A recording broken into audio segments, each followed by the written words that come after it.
How's it going? And welcome to episode 258 of On the Wire, proud member of the Pitcher List Podcast Network. I am Adam Howe, joined as always by Kevin Hastings, and we got a great show as we hit up the 13th overall fab period of the 2026 season coming up here on Sunday, June 14th. Kevin, how much money do you have left in most of your leagues? You're usually pretty good and pretty, aggressively conservative, I think. I think I only have one. I could be wrong about this. I'll say one or two league where I'm less than half my money, and I'm still in the 400s in both of them. Yeah, so I have quite a bit.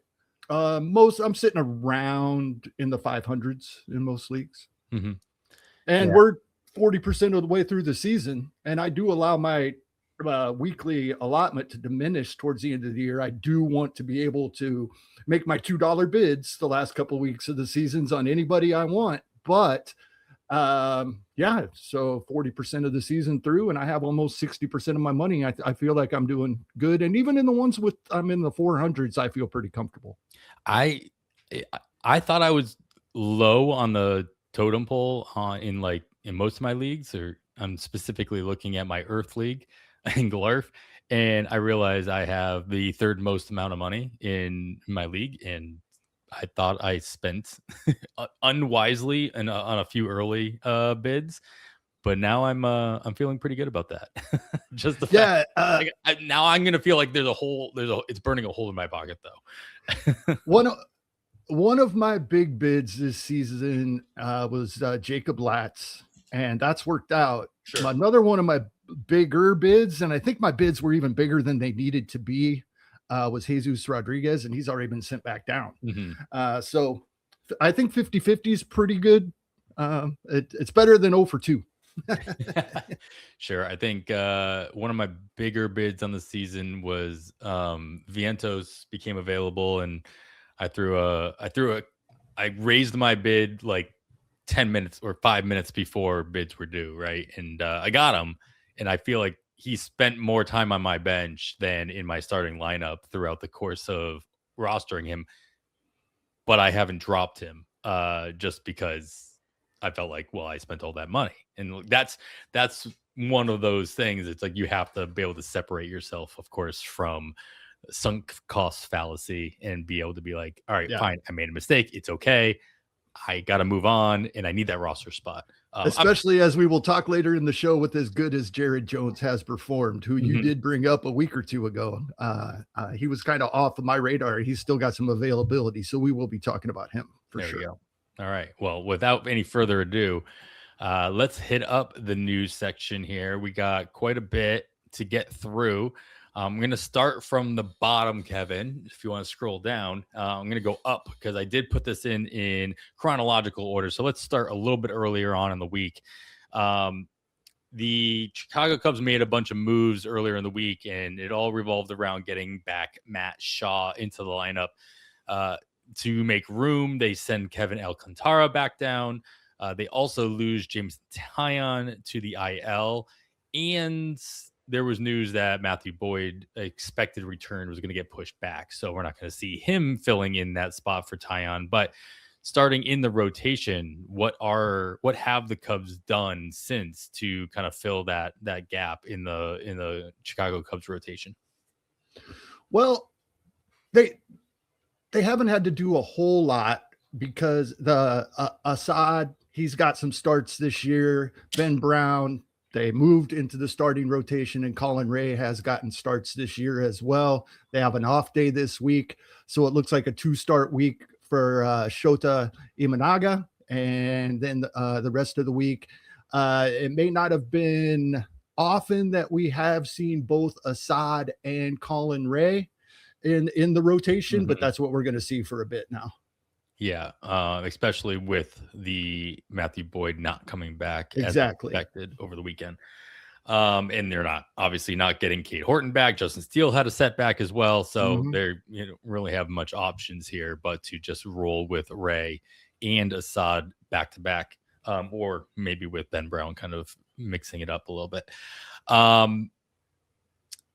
The other side of the coin here is they do get a piece of their lineup back in Matt Shaw. Whether or not he's an everyday or even starting piece of that lineup is, debatable.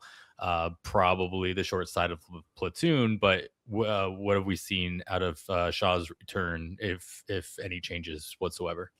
Nothing from him yet. He has not been in the lineup. So it's kind of surprising to me. I kind of thought that Michael Conforto was playing his way into a little more playing time versus righties, and towards the end of May, he did have 4 straight starts. But now they're playing Moises Ballesteros as a designated hitter versus righties most days.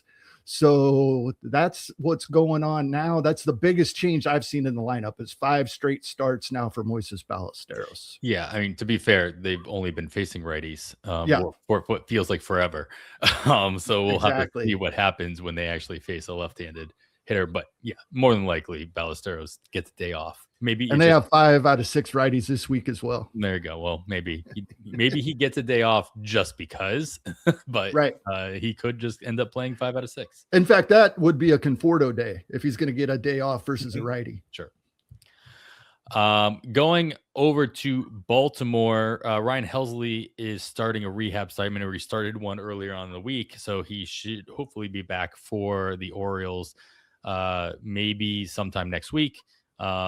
But looking really far ahead, I just wanted to get your take on this. Felix Bautista has also started a throwing program. Now, obviously, we've been without him all year and then some. But do you anticipate there being any kind of battle for closer by the time Bautista makes his way back this year, and or going into 2027? Helsley's on a 2-year deal with the Orioles. Do you anticipate them to be some kind of battle in the offseason for that role, or do you lean one way or the other? Maybe during the offseason, it'll be something we need to dive into a little bit, but I would expect with Helsley coming back quite a bit earlier that he'll be right back in his groove, and I don't think they'll mess with that if and when Bautista makes it back as well. Do you think there's any possibility that if Bautista comes back either at or right around the trade deadline, I knew that's where you were going, that they trade Helsley thinking, well, we've got Bautista back now? Because obviously they can get with the contract like going through next year, you can obviously get a little bit more for a closer or a reliever of any kind with a little bit of control on the contract. And it wasn't a crazy contract either, if I'm remembering correctly. If it was today, if the trade deadline, if we were coming up to the deadline right now, I would say no, because Baltimore 1 game out of a wild card berth. Mm-hmm. That could be huge going into a postseason series with those 2 relievers. We see starters go less innings in the postseason, and so many guys, starters themselves, get used out of the bullpen that if they're still in contention, I doubt they would make that move. But if they fall out of it, sure. Why not? All right. Well, we'll have to wait a month or 2. Or not even 2. Just, geez, I forgot. We're already mid-June, right? Yeah. Where trade deadline is less than 2 months away. We're over a third of the way through it. Yeah. Let's go over to the West Coast now with the Dodgers. Will Smith, as expected, did officially go on the IL. Backdated to June 8th, though. Expected to just miss the minimum stay on 10 days. So that's basically all of next week or most of next week, at least the first half in your lineups where you switch over midweek. Anything worth doing here? I mean, if you got Will Smith, you need a catcher at least for the first half of next week as well. But you're obviously not dropping Will Smith at this point.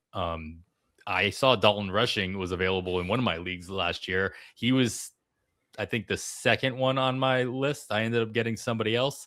So if I had Will Smith, obviously Dalton Rushing is the obvious 1-for-1 here, at least for the short term. Anybody else out there? Well, Rushing would be my top choice. He's fairly heavily rostered.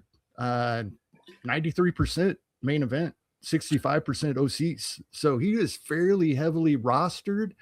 There's been some other catcher movement. Alejandro Kirk is back this weekend, but he was held almost everywhere. And if he wasn't held, he was picked back up by someone else.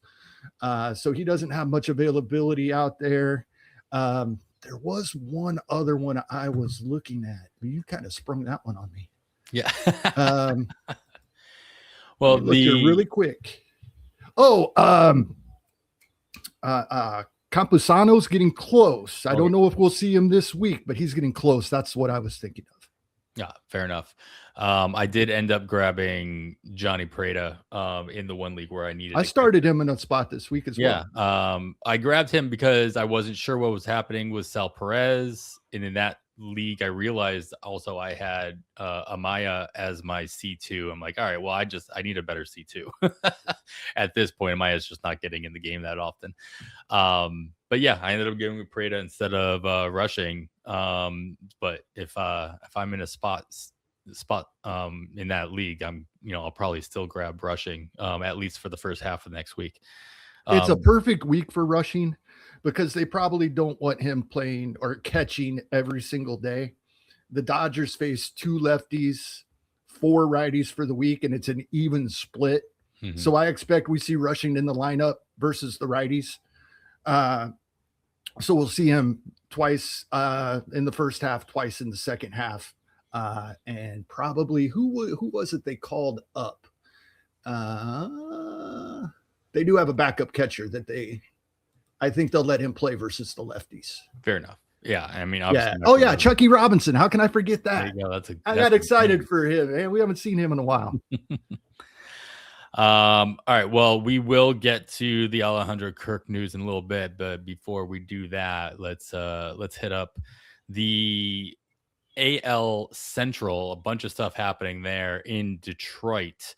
First and foremost, they are getting a whole bunch of pitchers back. Of course, Tarik Skubal is set to return on Saturday.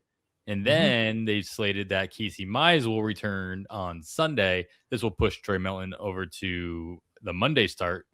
He'll get a 2-start. Even with the 6-man rotation, he'll be likely to get a 2-start week next week.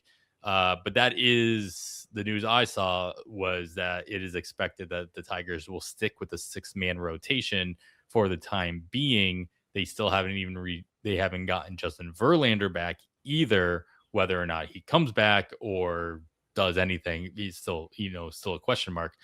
But did you expect to see a 6-man rotation here? Do you expect them to hold on to a 6-man rotation, if nothing else, just to keep Skubal and Mize, healthy and with enough time between starts? Or is the other shoe going to drop at some point and they're just going to have to be forced to go with a 5-man? Typically that's what we see, but I think they'll try as long as they can. Some have Justin Verlander penciled in to return on Wednesday then as well. So that's getting 3 starters back in a matter of 5 games. So yeah, that'll be interesting to see. That the sad thing is the guy that doesn't belong in this rotation at all is Justin Verlander. And they're not going to do that. No.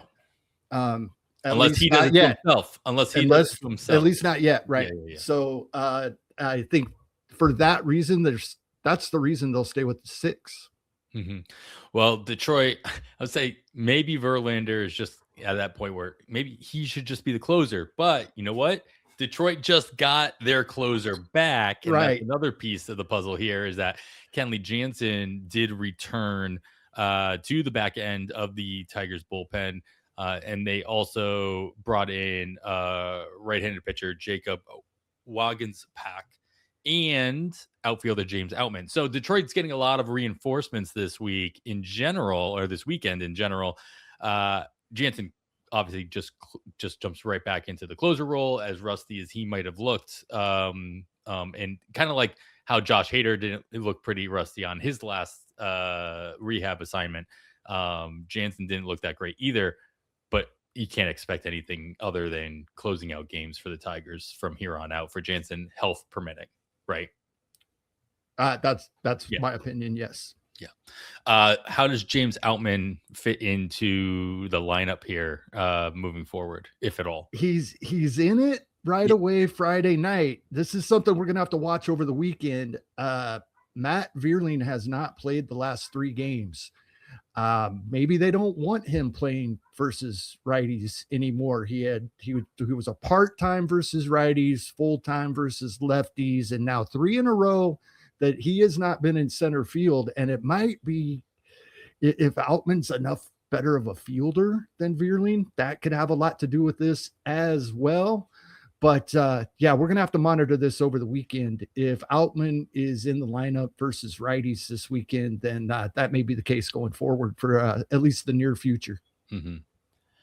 Yeah, it's just interesting when you see a guy like Outman. It's like he's just struggled. It seems like he should be somebody to do something, but he has been struggling ever since leaving LA in general.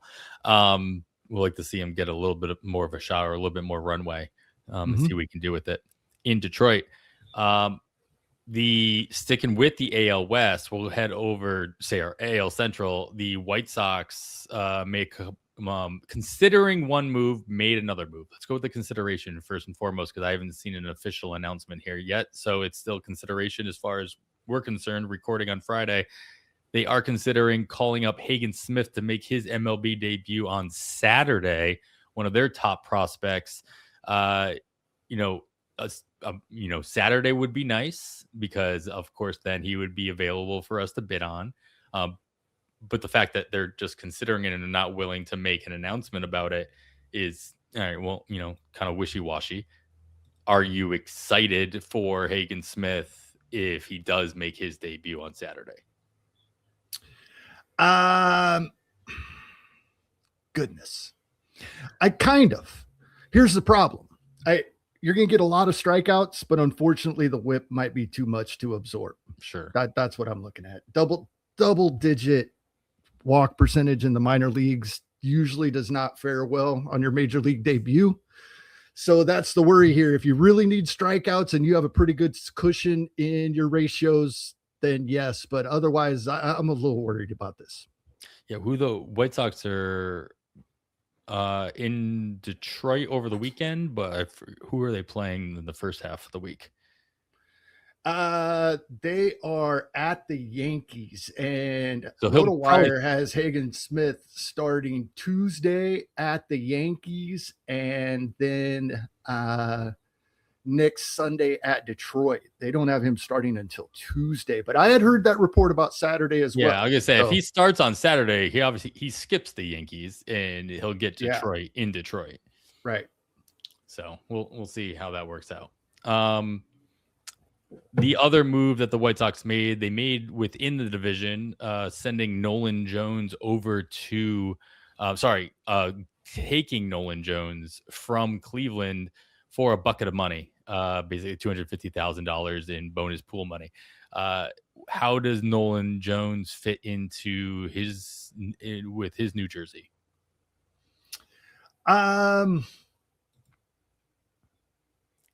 I don't know that he does currently.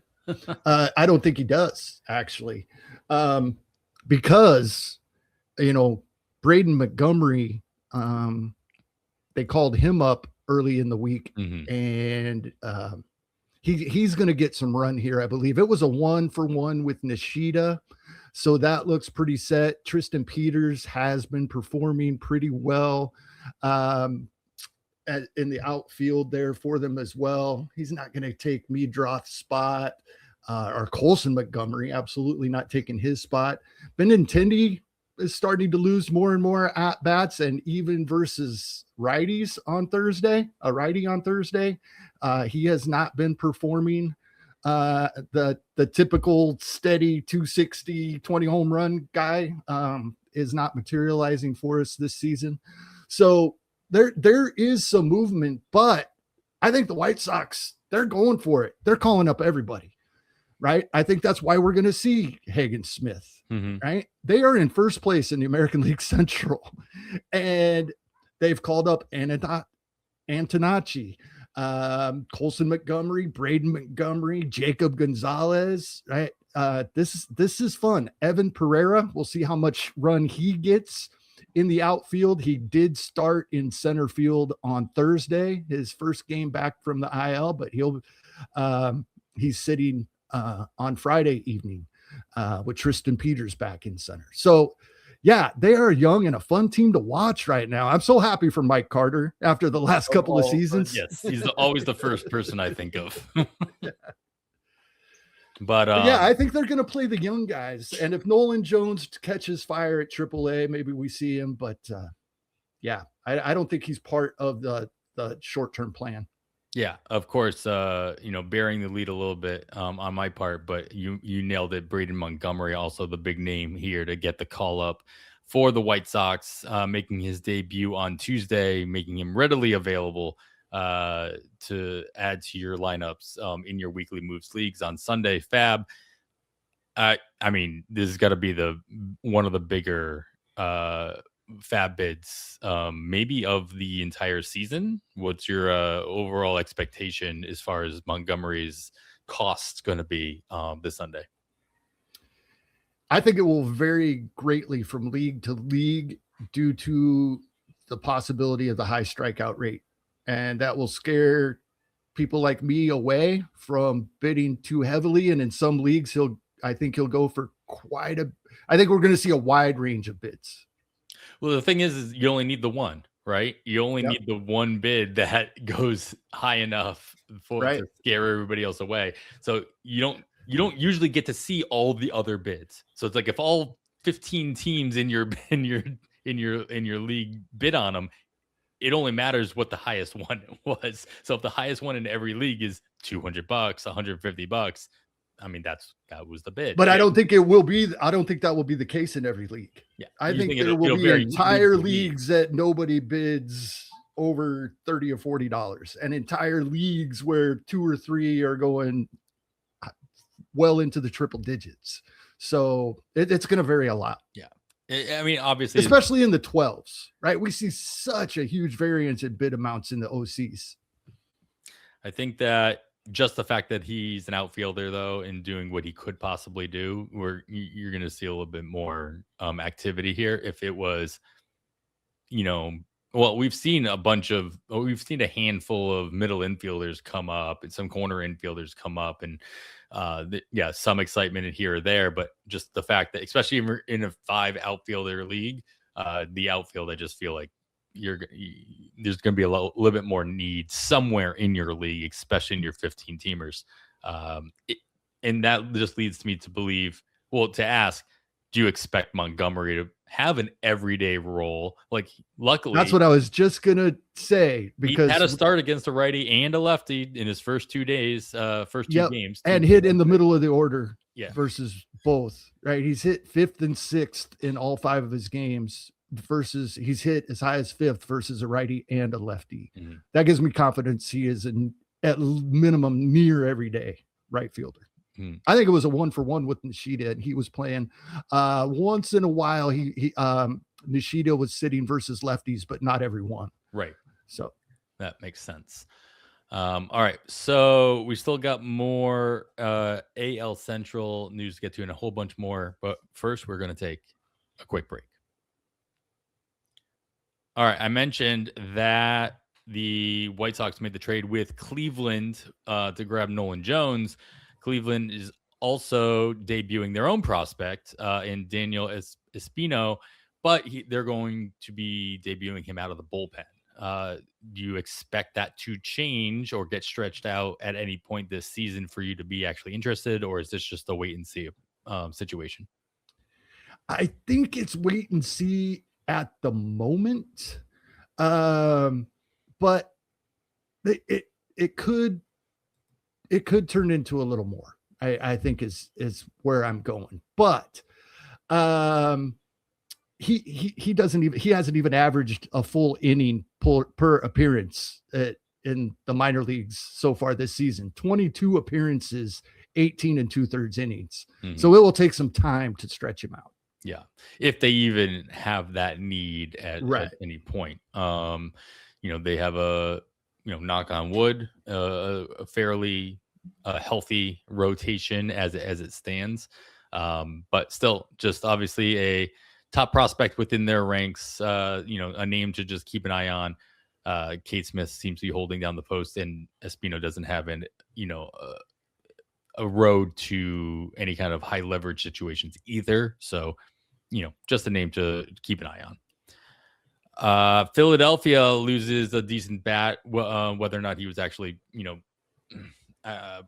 giving that bat the way, you might have hoped. Adolis Garcia will not be attempting to do that, at least for the next 2 months, as he goes directly to the 60-day IL with a right lat injury.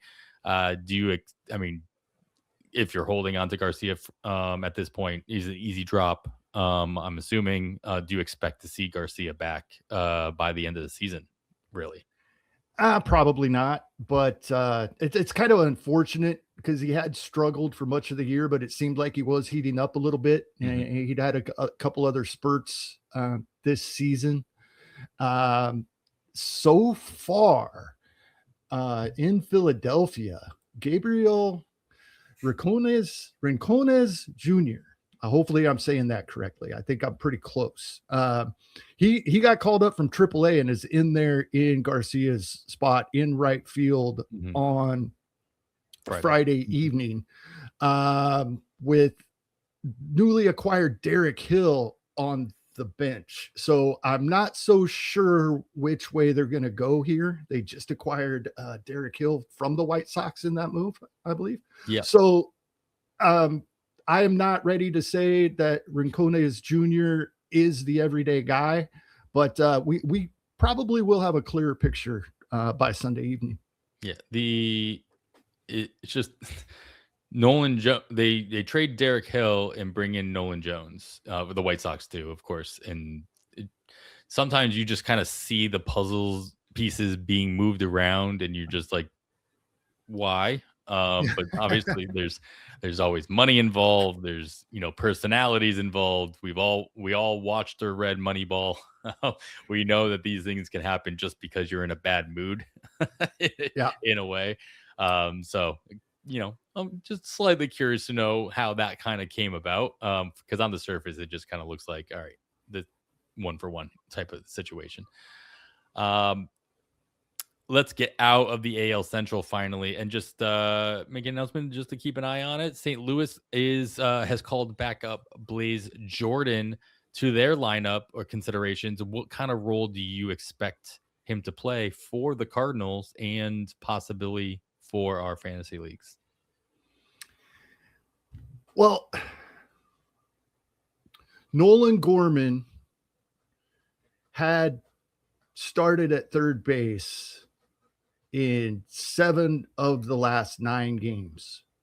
And he had sat versus a lefty and a righty, sent to AAA, and now Blaze Jordan gets the call from AAA, and he's in there at third base. This appears to be, for the most part, a 1-for-1. Maybe we see Jose Fermin a little more often than we had been, but for the most part, it does appear to me that Blaze Jordan's going to get some run here.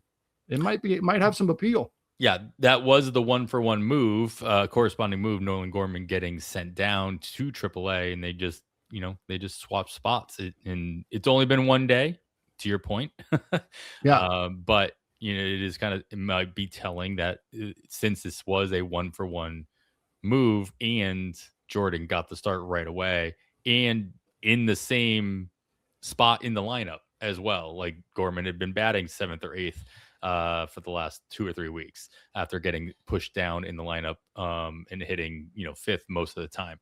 So yeah, could see pretty much 5 out of 7 days a week for Blaze Jordan, and like you said, Fermin fills in as he had been anyway. In those 2 out of 7 days.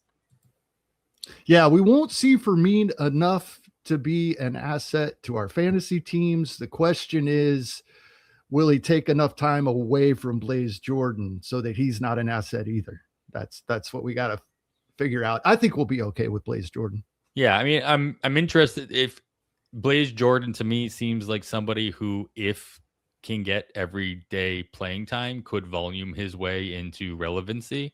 Right.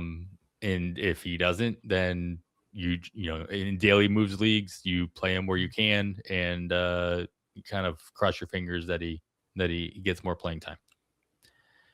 All right, you mentioned this earlier in the show. Let's get into a little bit more detail. Toronto making a bunch of moves. One of the bigger ones getting back Alejandro Kirk into their lineup. They also get Davis Schneider back in their lineup. This all comes at the cost of Dalton Varsho hitting the IL with left wrist inflammation of his own. A couple other smaller moves to make room as well. But with Kirk and Schneider back in the lineup, and obviously Varsho out, what are you expecting out of the Toronto lineup that we should be watching for?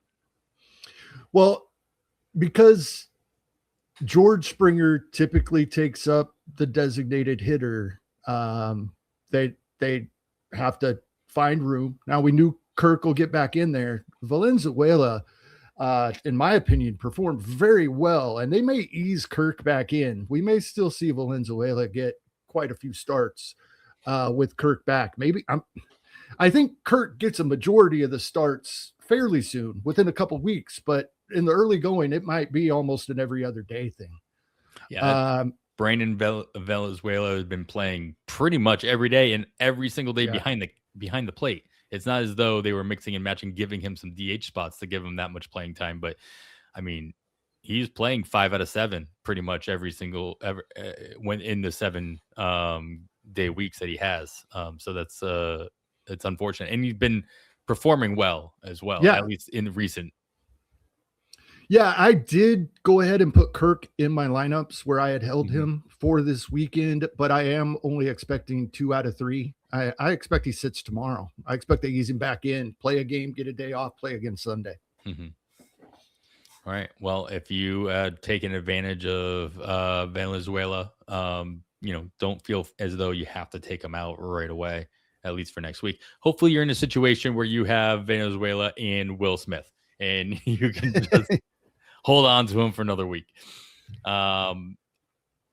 The other part is David Schneider. He also returned to the lineup after his short stint on the down in AAA.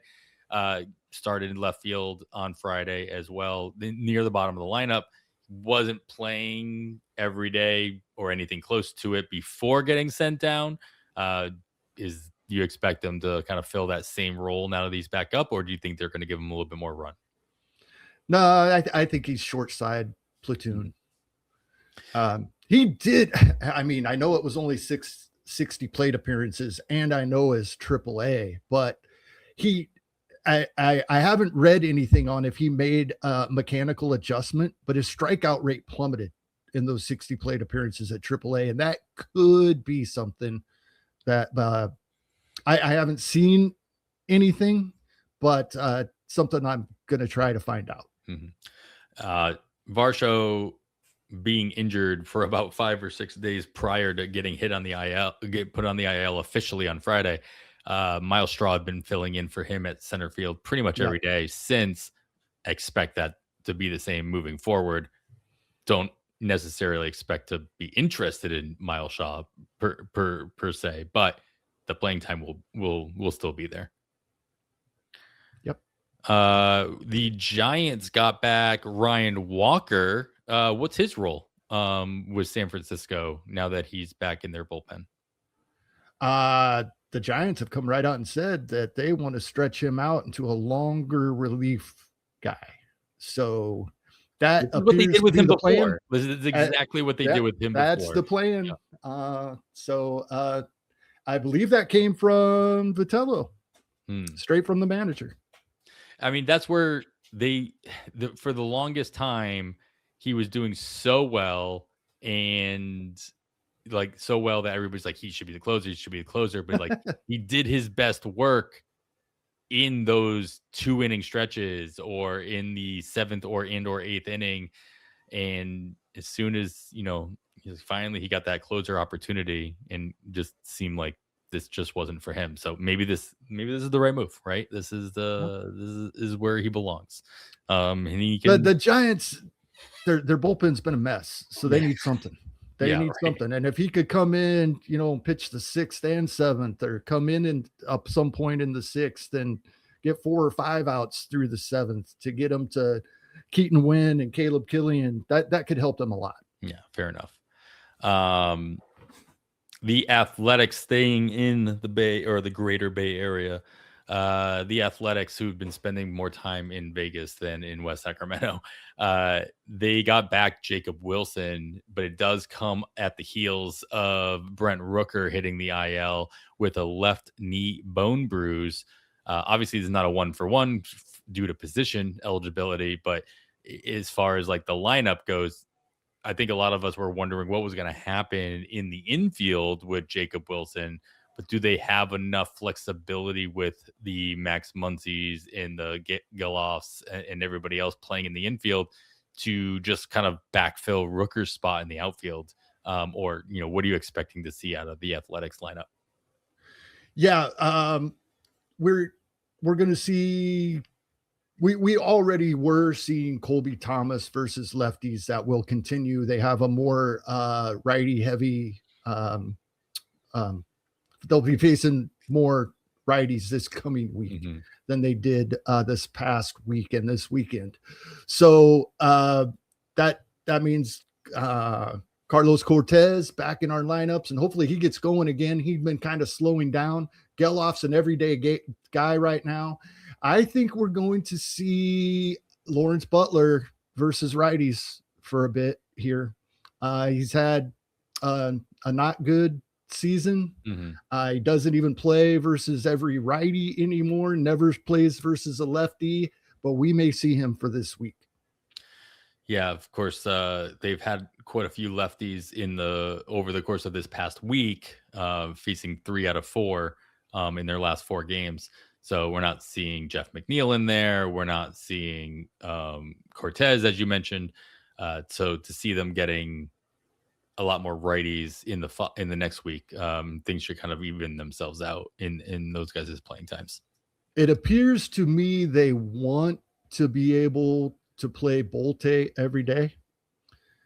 But he's still sitting versus a couple of righties. But they may give him the opportunity to play more full time right now as well, as bad as Butler has been.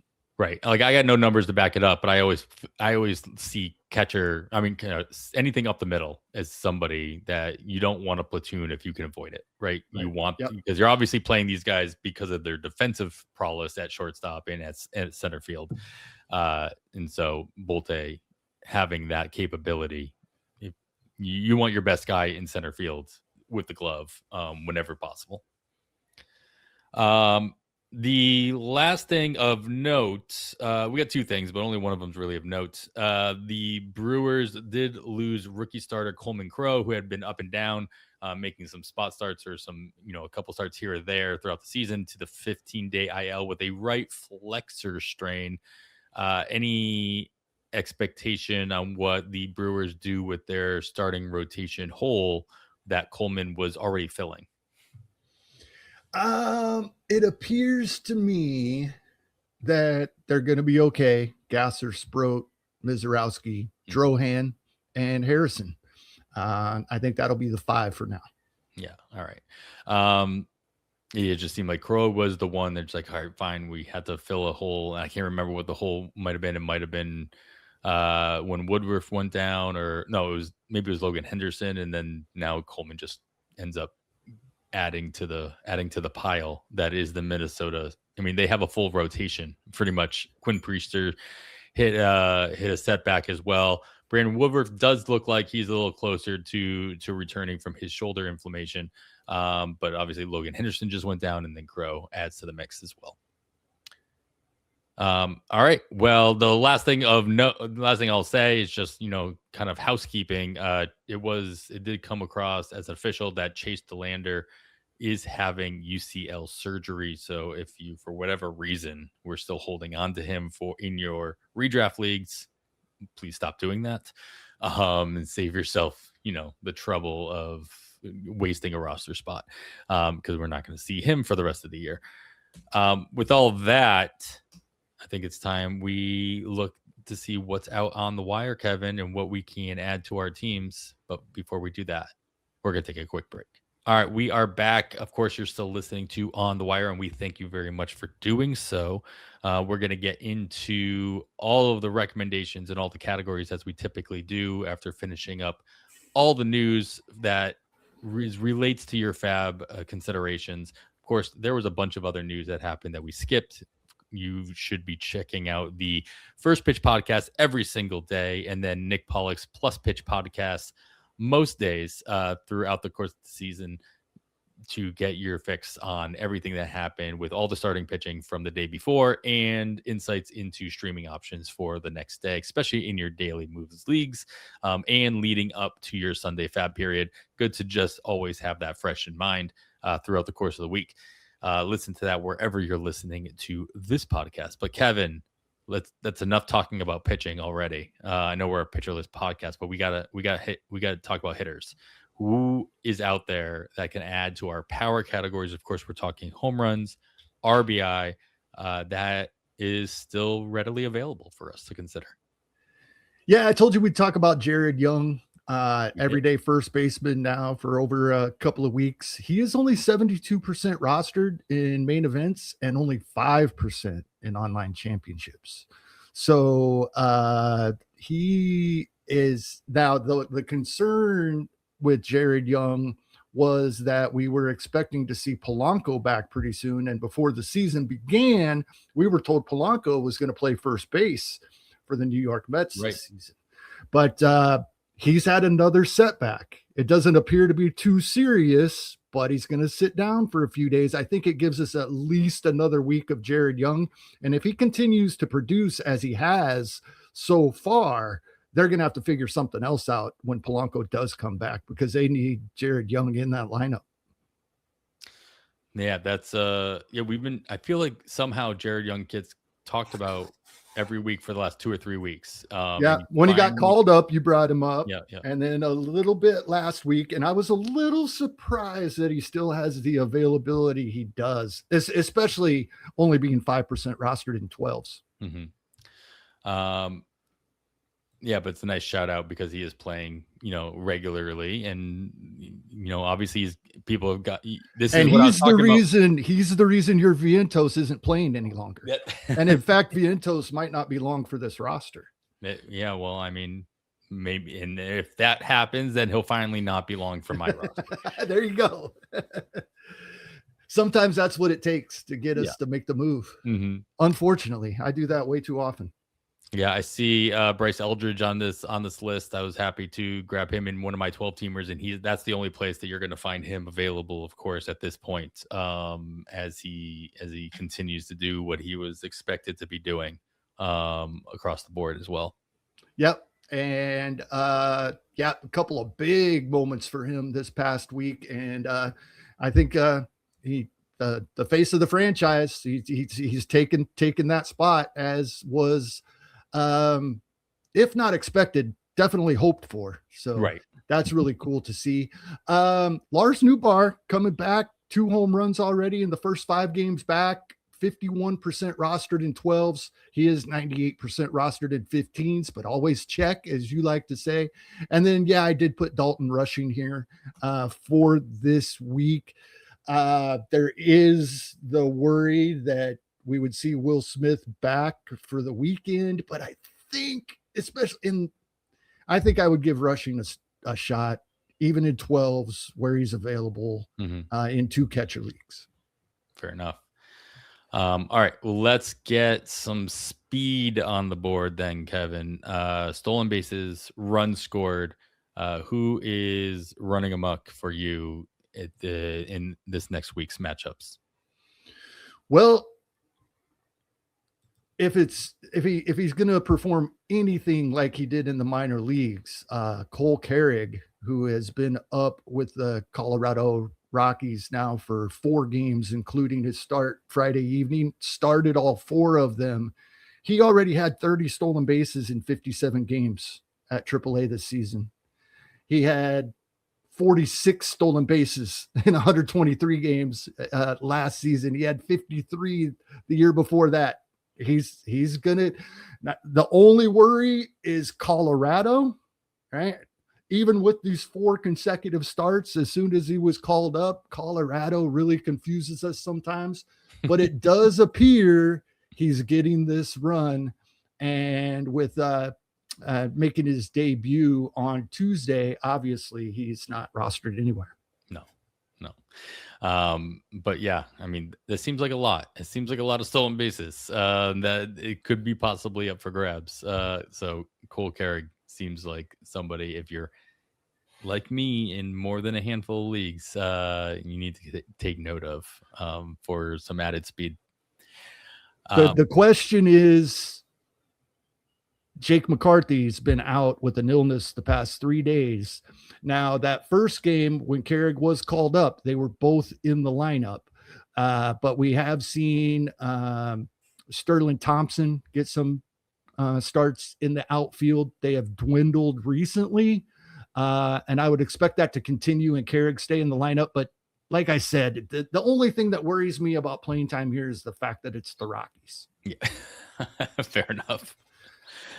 You never know what to expect here. All right, so we got some interesting schedules ahead, very similar to last week. Not a lot of teams with a 7-game work week, but there are some that you should probably take a look at, including the Athletics, who spend the entire 7-game stretch back in West Sacramento. May not, surprisingly, it could be a downgrade from what they were experiencing in Las Vegas after what we saw there. The shocking thing about that was the one game that was, I think, against the Brewers, 4-3. I was like, where'd that come from? Yeah. That's a pitcher's duel in Las Vegas. The Angels also have a 7-game work week. They got 3 at Arizona and 4 at West Sacramento. So, there you go. Take half of that with a grain of salt. Nobody, as the MLB, I will give credit to the MLB. Every week I see this, nobody has a 5-game work week. Everybody has only 1 day off besides the Athletics and the Angels. Colorado will be splitting their time. They will be 3 at the Cubs, but they will host the Pirates for 3 over the weekend. Cincinnati also splitting their time in and out of Great American Small Park with 3 hosting the Mets to start the week, and then they head to New York to face the Yankees over the weekend in Yankee Stadium. These are interesting. We talked about this right before we started recording, Kevin, so I'll let you talk a little bit about it more, but it's interesting that the World Cup is impacting the schedule of Major League Baseball in general in the host cities that are impacted by them. Yeah, I don't know where the World Cup is playing in Philadelphia. I don't know if they're playing at the baseball stadium. Mm-hmm. I have no idea. But Kansas City, they're playing at Arrowhead, and they share a parking lot with Kauffman. So that's not going to work out. So that's the reason there. It is due to the World Cup games. But the biggest thing for me, it's already a concern when we're going to have the hitters of these 4 teams only have 2 games and everybody else gets 3 for the weekend. Mm-hmm. But the 2 that get the worst of it are the Cardinals and the Mets. They both face a righty and a lefty most likely next weekend.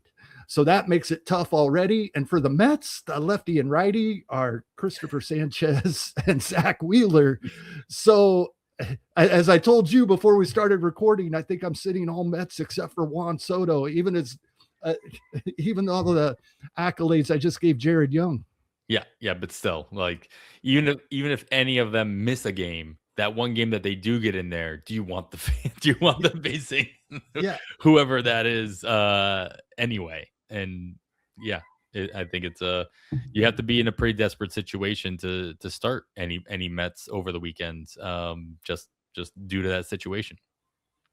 But if you're not desperate, or if you're desperate in a completely different area, Kevin, who is out there that you might be able to bid on to play instead of playing your Mets over the course of next weekend? I haven't decided if I'm actually interested in this yet, but I don't think there's anybody out there that's not rooting for Trey Mancini, who has not played in Major League Baseball since 2023 and is now back up with the Angels and has started 3 of the 4 games since being back. And they have that awesome schedule, 3 at Arizona, 4 at West Sacramento next week. I might actually have Trey Mancini in my waterfalls. I mean, why not? Right. Yeah.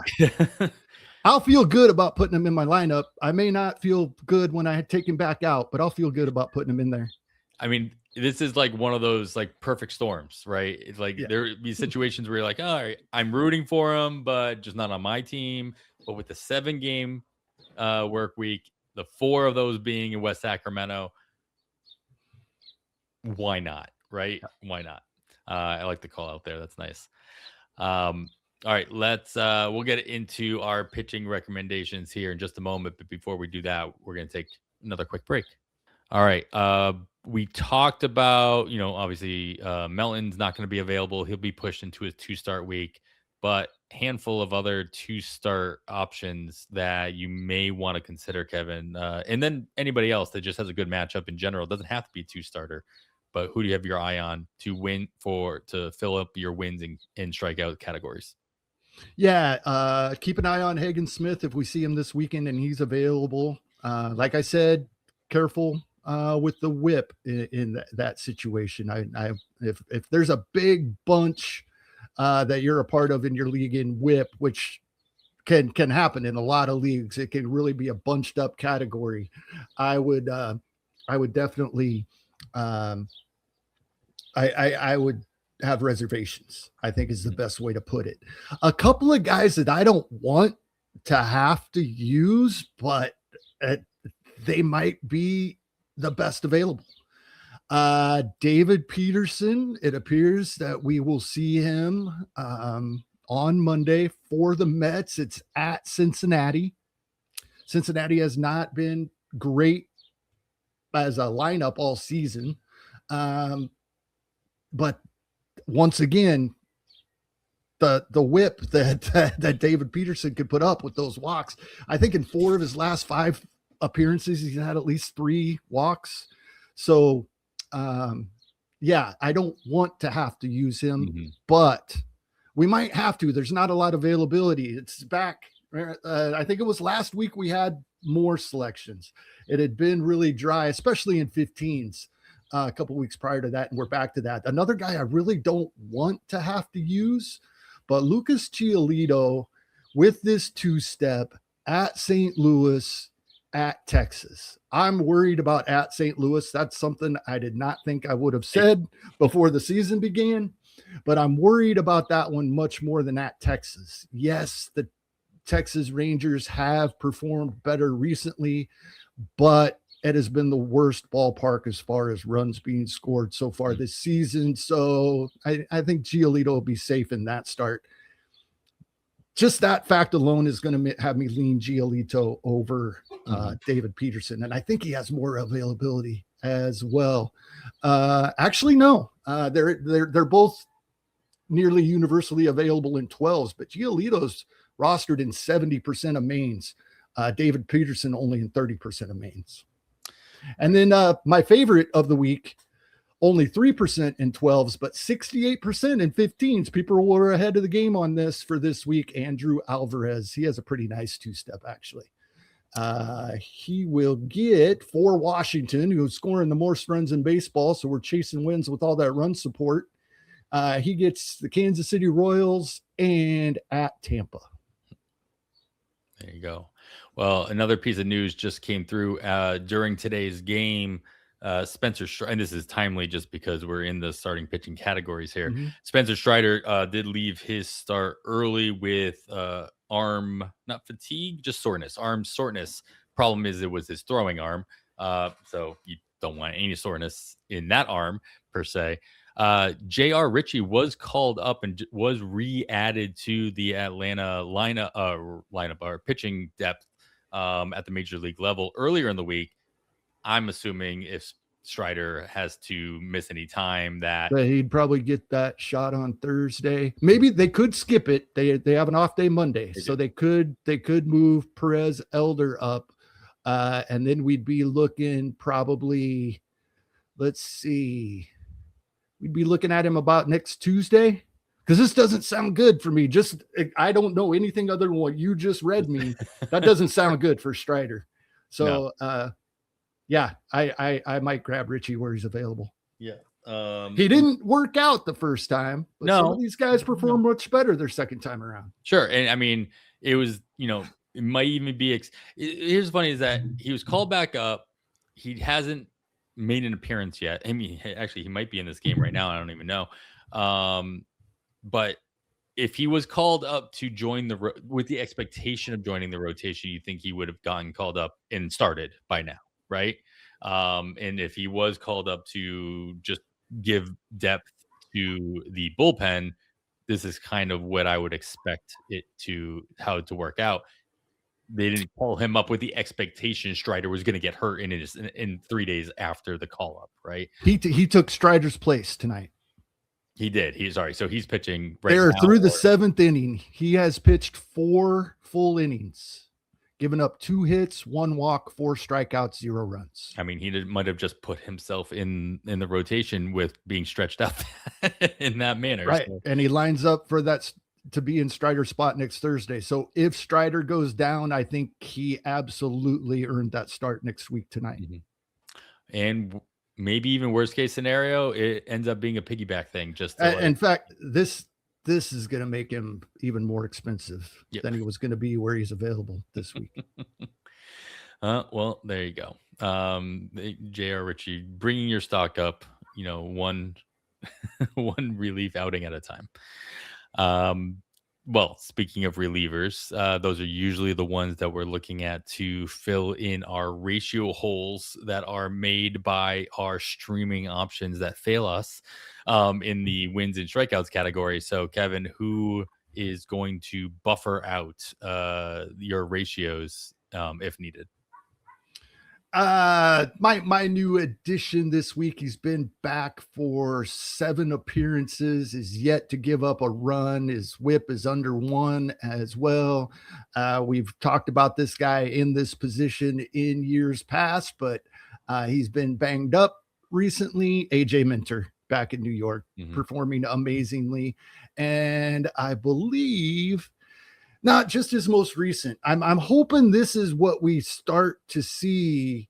It's only been 1 appearance, and it was his most recent, but it was for more than an inning. I'm hoping maybe we see these 1 2/3 2-inning appearances out of Minter, because he is a guy that typically gets us. He can go back-to-back days. He can go 3 or 4 times in a week. Unlike a lot of these guys that we only see the 2 innings a week out of them. Fair enough. Yeah, I do like the guys that can volume their way into better, more impactful ratios in that sense as well. But more volume categories here. The last one here, the saves category. You got an interesting name on here to start the list. So I'm going to steal it from you just because you also at the top of, like, when you look at, because of the alphabetical order-ness of the Athletics not having an actual city, the Athletics show up at the top of every alphabetical list. You got Hogan Harris on here, who just blew a save earlier in the week, got a hold on Wednesday. On that day he got a hold, Elvis Alvarado was the one that ended up with the save. Harris being the pretty much lone lefty at the top of the lineup, do you not have some fear there that that's just going to end up being, not only a committee, but somebody you can't trust to get you the amount of saves that you probably need? A little bit. I also am not a huge fan. Well, I'm not a fan at all for pitchers of his home ballpark. Sure. Either. But it just seemed to me, at least throughout the week leading up to this, and I just feel like Hogan Harris probably ends up with the most saves out of this bullpen. You're right. There's only one other lefty in that bullpen. But it just seems to me that overall he's been the best performer in that spot for them. But I agree. It's still by no means a done deal. I wouldn't spend a lot of money on him. Sure. Make him part of a waterfall. And break glass in case of emergency. Another guy with very little availability, although it's over a fourth of 12s he's available. Caleb Killian in San Francisco. I think he's their guy. I think they finally might have a guy.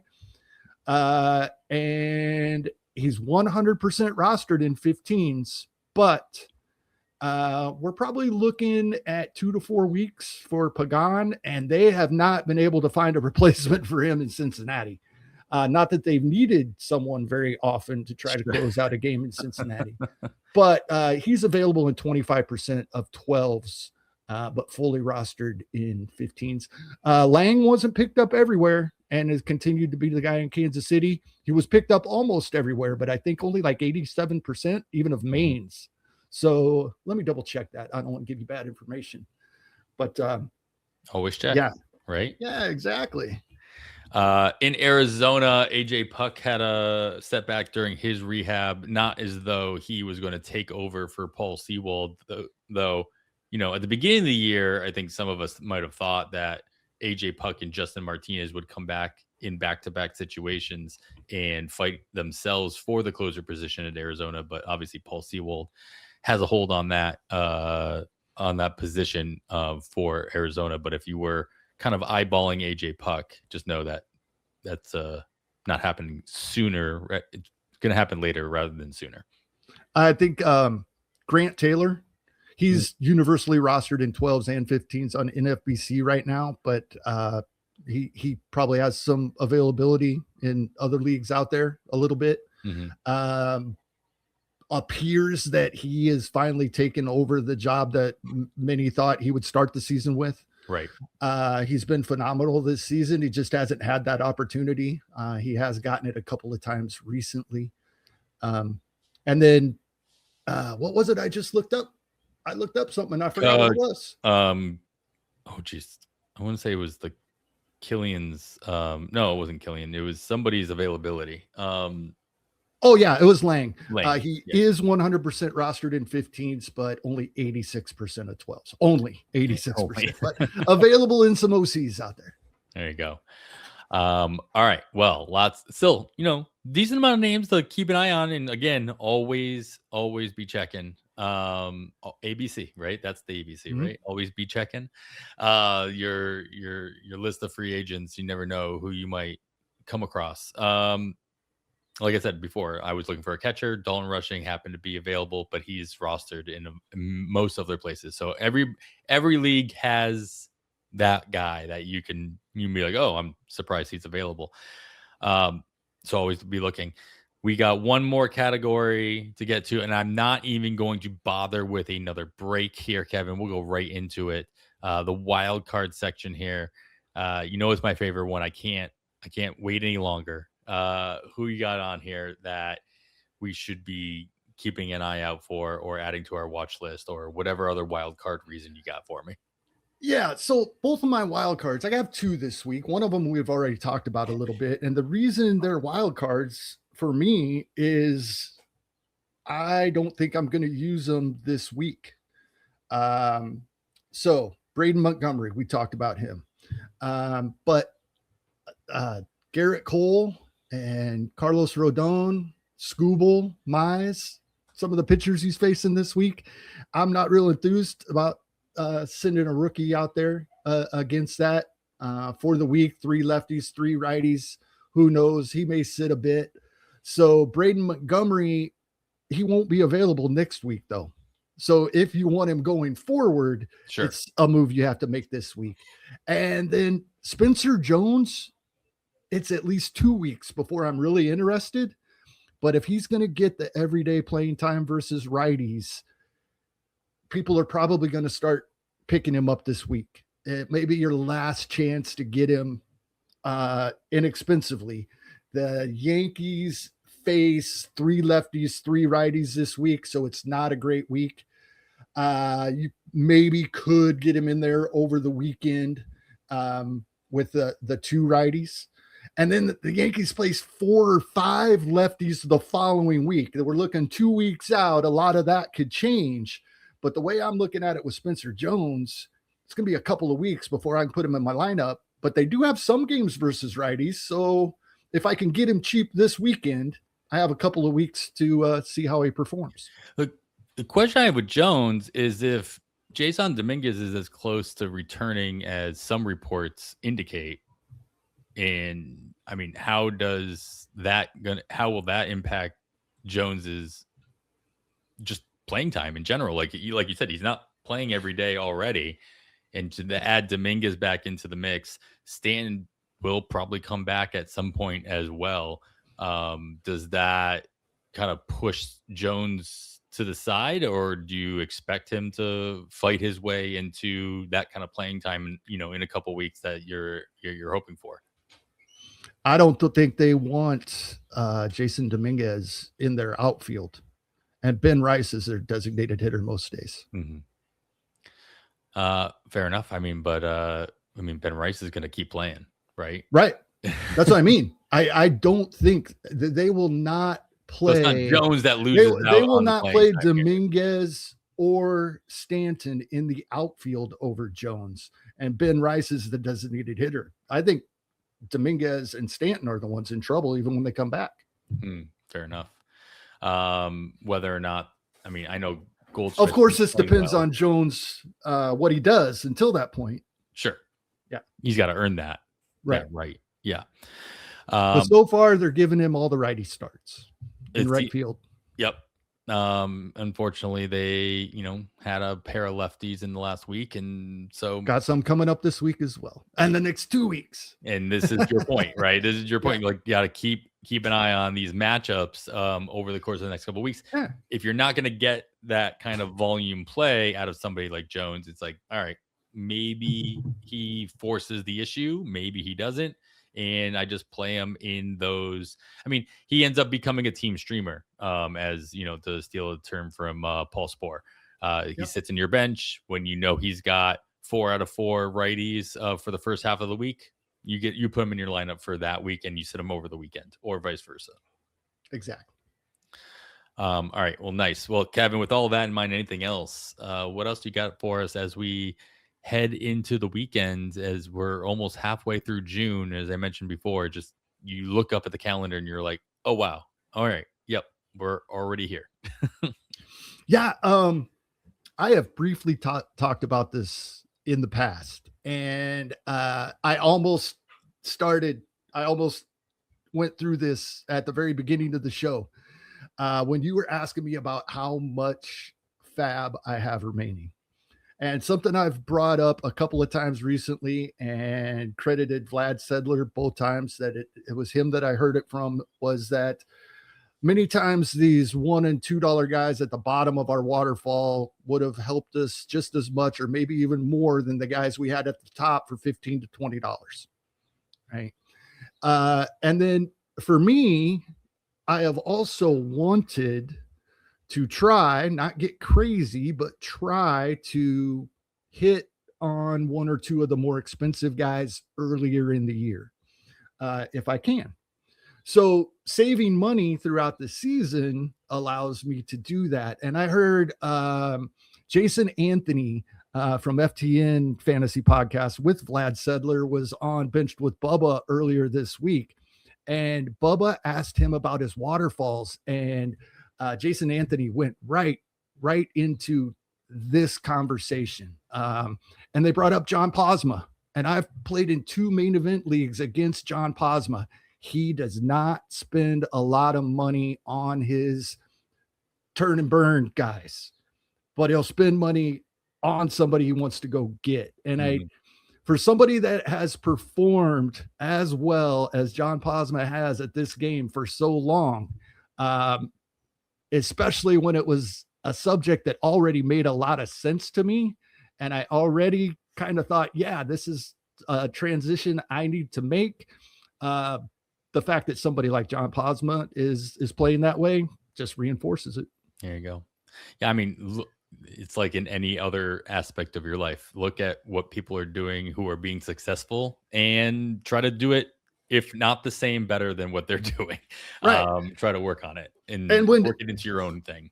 when Bubba and Booms were discussing it on the show, I actually caught myself thinking, kind of like I say with streaming pitchers, if you don't stream pitchers, you're not going to hit on the surprises because whoever streamed them will already have them rostered. Right. I think that goes for the cheaper guys in Fab as well. I don't know if our $2 to $4 bid players are overall any worse than, the lower double digit players. Sure. And in fact, many times better. And how many times have you had a guy in your waterfall and then he goes off, but you didn't get him because you had a guy you had higher and you're like, I wish I wouldn't have got, or I wish I would have had him higher. And I just feel like it's kind of like streaming pitchers. You'll hit on a couple of really cheap guys that you won't be able to pick up because it's too late. Somebody streamed them that week. Yeah, and not only are you not getting them that week, you're not going to get them the next week because either they're going to be kept or they're going to be dropped. So it's like you can't just keep, getting them. You have to wait another 2 weeks before you have a possibility of bringing them on. And then maybe the matchups don't exist. Like you're just going to end up missing out on those situations more often than not. Exactly. Nice. Good call outs there. But with all that and everything else, that's going to wrap it up for episode 258 of On the Wire. I am Adam Howe on behalf of Kevin Hastings. Thanks for listening.